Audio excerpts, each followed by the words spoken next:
الحمدللہ والصلاة والسلام علی رسول اللہ وعلی آلہ وصحبہ ومن والا وبعد۔ آج ہماری سلسلہ دروس میں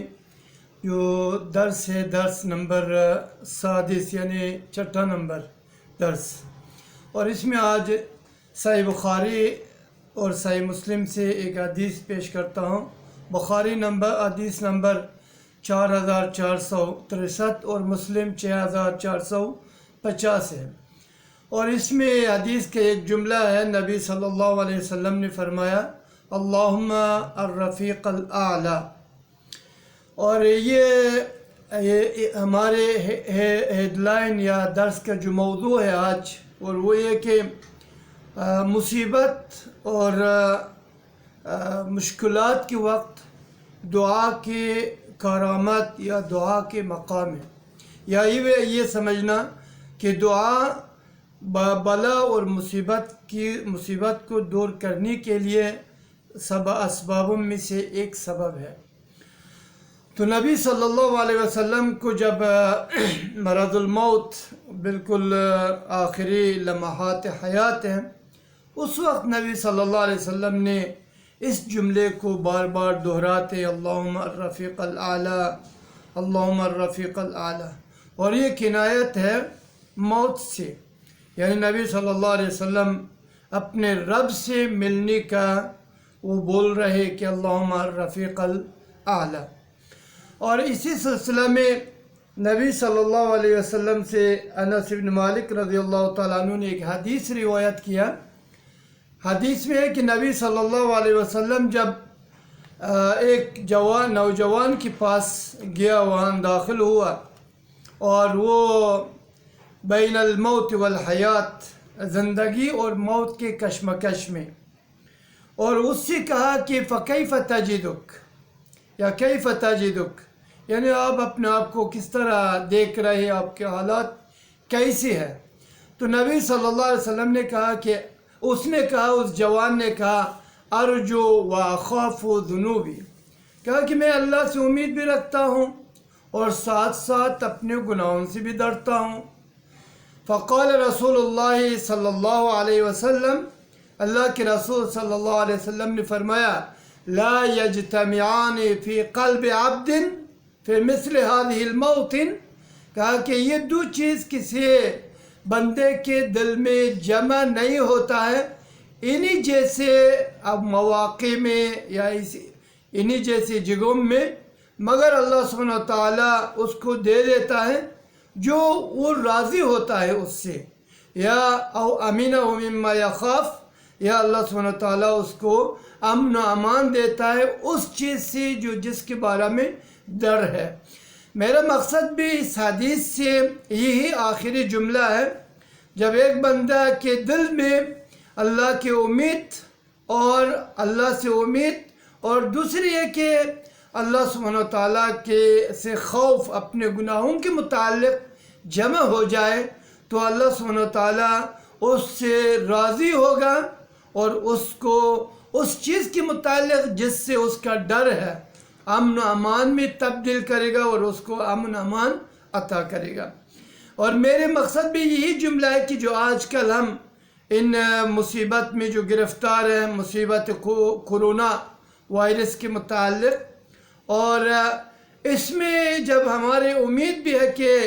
اگر ہم دنیا سے چلے جائیں تو ہمارے ساتھ اللہ سبحانہ وتعالیٰ بہتر سے بہتر معاملہ کرے گا، یہ امید ہے، اپنے عذاب سے ہمیں نجات دے گا، اور یہ بھی ڈر موجود ہے ہمارے دل میں کہیں یہ نہ ہو کہ ہم اپنے گناہوں کی وجہ سے آخرت میں یا حساب کتاب کے میدان میں پھنس جائے اور ہمیں مشکلات کا سامنا کرنا پڑے، یہ بھی خوف موجود ہے۔ تو اللہ سبحانہ وتعالیٰ نے اور نبی صلی اللہ علیہ وسلم نے اس موقع میں فرمایا، کہا کہ جب یہ دو چیز کسی مسلمان بندے کے دل میں جمع ہوتا ہے تو اللہ سبحانہ وتعالیٰ اس سے راضی ہوگا، اور اس کو جو خوف ہے اور ڈر ہے اس کو امن و امان میں تبدیل کرے گا۔ اور انہی جیسے مواقع میں کہ مسلمانوں کی جماعت یہ اپنے نفس اور اپنے جان پر بھی ان کا لاڑی پڑ جاتے ہیں، اور وہ اپنے نفس کے بارے میں بھی سوچ رہے اور سوچتے ہیں، اور پھر اسی حالت میں وہ اللہ سبحانہ و تعالیٰ کی طرف تضرع اور دعا کے ساتھ وہ متوجہ ہوتا ہے، عاجزی و انکساری کے ساتھ رو رو کر وہ دعا کر رہے ہیں، اور اس کی دعا اور تضرع اللہ سبحانہ و تعالیٰ کی طرف عاجزی کے ساتھ رجوع کرنا، یہ کشف الغمہ و تفریج الکربہ کے اسباب میں سے ایک سبب ہے۔ کشف الغمہ یعنی غم اور حزن اور مشکلات کو دور کرنے کے لیے، اور اسی طرح کرب مصیبتوں کو آزمائشوں سے نکلنے کے لیے، تو یہ ایک سبب ہے، جیسا کہ اللہ سبحانہ وتعالیٰ نے فرمایا قرآن کریم میں، وَلَقَدْ أَرْسَلْنَا إِلَىٰ أُمَمٍ مِّن قَبْلِكَ فَأَخَذْنَاهُمْ بِالْبَأْسَاءِ وَالضَّرَّاءِ لَعَلَّهُمْ يَتَضَرَّعُونَ۔ سورہ انعام کی آیت ہے نمبر 42، اور نبی صلی اللہ علیہ وسلم اللہ سبحانہ وتعالیٰ نے اس آیت میں فرمایا کہ آپ سے پہلے امتوں کی طرف بھی ہم نے بھیجا ڈرانے والے اور ان کو پیغام دینے والے، لیکن انہوں نے جب پیغام سے اور رسالت سے اور توحید سے ٹکرایا، انہوں نے قبول نہیں کیا، تو اللہ سبحانہ وتعالیٰ نے کہا کہ فَأَخَذْنَاهُمْ بِالْبَأْسَاءِ وَالضَّرَّاءِ، پھر میں نے ان کو گرفت کیا دو عذابوں کے ذریعہ سے۔ ایک ہے الفقر، یعنی بعض کہتے ہیں فقر کو، فقر و فاقہ اور قحطی کے ساتھ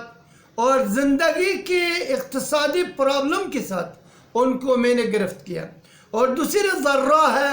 ذرہ کہتے ہیں بیماریوں کو اور درد کو، غم کو اور مصیبتوں کو، تو ان کے ذریعہ سے میں نے ان کو امتحان کیا اور گرفت کیا۔ کیوں؟ یہ لعلہم یتضرعون، شاید کہ یہ اللہ سبحانہ وتعالیٰ کو پکاریں گے اور ان کی طرف اپنے عاجزی اور عجز کو ظاہر کریں گے اور اس کی طرف خشیت اختیار کریں گے۔ نتیجہ یہ ہوگا کہ اللہ سبحانہ وتعالیٰ ان کے جو مصیبت ہے اور مشکلات ہے، اس دعا اور عاجزی اور انکساری کی وجہ سے جو اللہ کے سامنے رو رو کر پیش کر رہے ہیں، اللہ سبحانہ وتعالیٰ اس کو قبول کرے گا، تو اللہ سبحانہ وتعالیٰ ان سے اس مصیبت کو دور کرے گا۔ اور اسی سلسلہ میں اللہ سبحانہ وتعالیٰ نے دوسری آیت میں فرمایا وَلَقَدْ أَخَذْنَاهُمْ بِالْعَذَابِ فَمَا اسْتَكَانُوا لِرَبِّهِمْ وَمَا يَتَضَرَّعُونَ، کہا کہ میں نے ان لوگوں کو گرفت کیا، عذاب کے ذریعہ سے عذاب دیا، اس لیے کہ یہ لوگ اللہ کی طرف عاجزی نہیں کرتے، رب کی طرف، اپنے رب کی طرف، وَمَا يَتَضَرَّعُونَ، اور وہ تضرع اور خشوع اور خضوع بھی اللہ سبحانہ تعالیٰ کی طرف ظاہر نہیں کرتے، اس وجہ سے ان کو میں نے گرفت کیا۔ اور اسی موقع میں یا انہی جیسے مواقع میں لوگوں کی نفس تو بلا اور مصیبتوں کی طرف بھی متوجہ ہوتے ہیں، اور پھر ان کے اخبار کی تلاش میں ہوتے ہیں، اور پھر ساتھ ساتھ ایک دوسرے کے عطوفت اور مہربان بن جاتے ہیں، جیسا کہ آج کل بھی ہم دیکھ رہے ہیں معاشرہ میں لوگ اپنے جان کی ساتھ ساتھ دوسرے اپنے بھائیوں کے متعلق بھی وہ سوچ رہے اور ان کو راشن تقسیم کر رہے، اور یہ ایک اچھا شگون ہے اور اچھا کام ہے۔ اللہ سبحانہ تعالیٰ ہم سب کو توفیق و ہدایت عطا کریں، ہم بھی اپنے لیے اور خدمت خلق بھی کر سکیں۔ وصلی اللہ تعالیٰ علی محمد وعلی آلہ وصحبہ اجمعین۔